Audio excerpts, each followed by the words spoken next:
अस्सलाम वालेकुम नाज़रीन, प्रोग्राम पार्लियामेंट से आवाम तक के पहले सेगमेंट में आपकी मेज़बान साइमा मलिक आपकी खिदमत में हाजिर है। नाज़रीन, आज हम पार्लियामेंट हाउस में मौजूद हैं।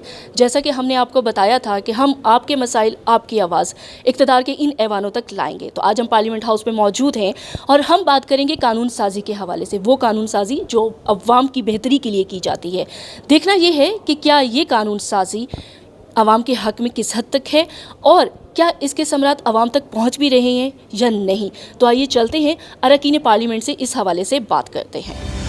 बड़ा एक टफ़ टाइम गुज़रा है और कोशिश ये की गई है कि जो आवाम के मसाइल हैं उस पर डिबेट हो।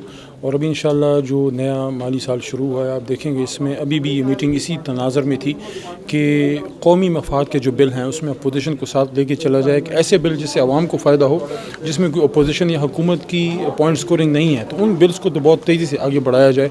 तो इंशाल्लाह अभी आप देखेंगे कि लेजिस्लेशन और तेज़ी से आगे होती हुई आपको नज़र आएगी। जी नाज़रीन, तो इस वक्त पार्लियामेंट से आवाम तक के प्रोग्राम में हमारे साथ मौजूद हैं आलिया हमज़ा मलिक साहिबा, जो कि मेंबर नेशनल असम्बली हैं और इसके साथ साथ पार्लिमानी सेक्रेटरी हैं कॉमर्स एंड टेक्सटाइल की। उनसे हम बात करते हैं कि पार्लियामेंट जो है वो आवाम के मुंतखब नुमाइंदों का ऐवान है, किस हद तक अवामी मसाइल जो हैं उसमें हल किए जा रहे हैं, उठाए जा रहे हैं, आवाम को बहुत उम्मीदें हैं। तो ये मुंतखब ऐवान जो है आवाम की उम्मीदों पर किस हद तक पूरा उतर रहा है। तो मिलते हैं आलिया हमज़ा साहिबा से और उनसे पूछते हैं। बिस्मिल्लाहिर्रहमानिर्रहीम एंड थैंक यू। सबसे पहले तो ये है कि बड़ा अच्छा सवाल है, वेरी पर्टिनेंट क्वेश्चन। और आइडियली जो पार्लियामेंट का काम है वो यही है कि अवाम की फ़लाह व बहबूद के लिए सोचना चाहिए और अवाम इसीलिए हमें वोट देकर यहाँ पर भेजती है।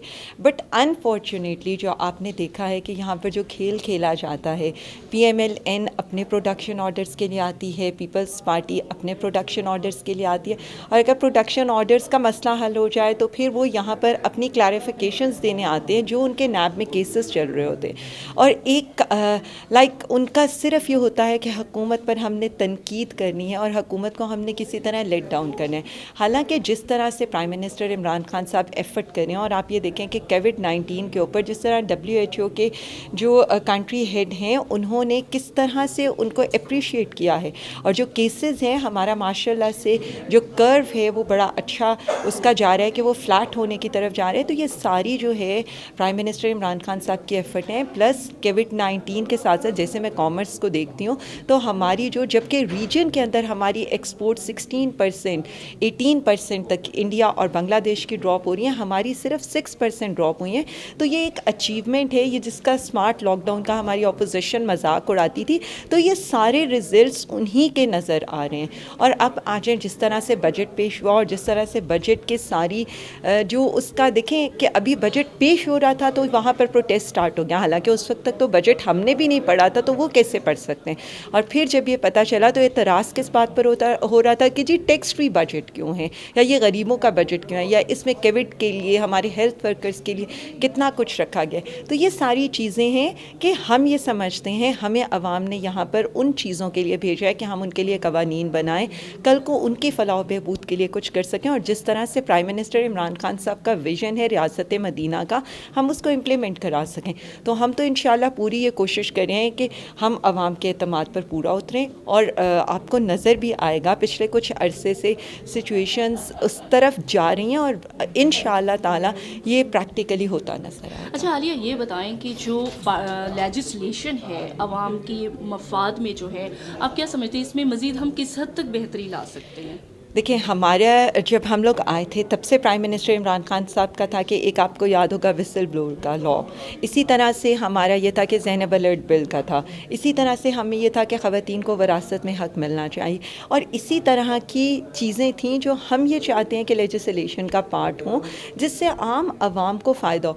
देखें, अगेन जब पार्लियामेंट की बात आती है तो आपका सारा कॉन्स्टिट्यूशन एक एज ए पार्लियामेंटेरियन मेरा काम यही है कि मैं लेजिस्लेशन ऐसी करूं कि जिसका आम लोगों को फ़ायदा हो सके, और यही पर्पज़ है इस पार्लियामेंट का। और यही हम ये समझते हैं कि हम जितनी अच्छी तरह से इन सारी चीज़ों को करेंगे तो हम आम आवाम की ज़िंदगी में इसका डिफरेंस ला सकेंगे। और अगर खुदा न खास्ता पार्लियामेंट आवाम की उम्मीदों पर पूरा नहीं उतरेगी तो उसका क्या नुकसान आप देखें, मैं आपको ये बताऊं कि पार्लियामेंट इंशाअल्लाह ताला ये खान साहब की हुकूमत है और हमें बड़ी आवाम ने उनको बड़ी उम्मीद के साथ, और हम सब ने उनका साथ इसी उम्मीद उम्मीद के साथ दिया है और हमें अल्लाह ताला की ज़ात के बाद अपने लीडर पर पूरा भरोसा है कि वो आवाम के एतमाद पर पूरा उतरेंगे।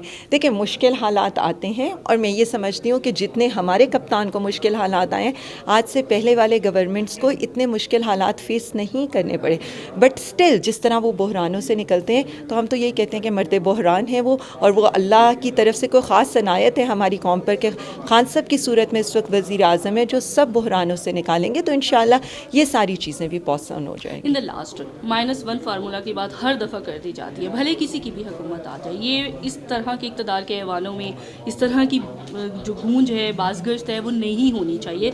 देखिए, आवाम का जो ट्रस्ट है वो डेफिसिट हो जाता है, तो इस बारे में आप क्या कहेंगे? देखें, जहाँ तक तहरीक इंसाफ का ताल्लुक़ है और -1 का ताल्लुक़ है, तो मैं आपको सिर्फ़ इतना बता दूँ, हमारा कायद एक है, हमारा चेयरमैन एक है, हमारा वज़ीर आज़म एक है। पार्टी हो जाए या पार्टी के बाहर से हो जाए, कोई ये सोचे भी ना और ये सोचने की हिम्मत भी ना करे।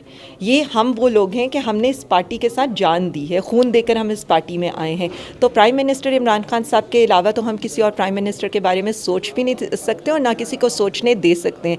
ये और जमातें होंगी जहाँ पर मोरूसियत होगी, यहाँ पर सिर्फ एक प्राइम मिनिस्टर है, उसके अलावा कोई भी ये ना सोचे कि कोई भी उनको माइनस करेगा। जो माइनस करेगा इंशाल्लाह खुद माइनस होगा।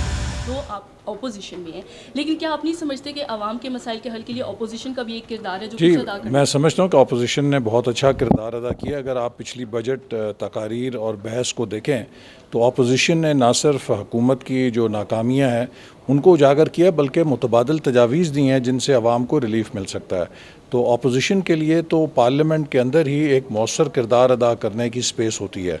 अपोजिशन के पास फ़ैसला साजी का इख्तियार नहीं होता, जो फ़ैसले हैं वो हुकूमत ने करने होते हैं।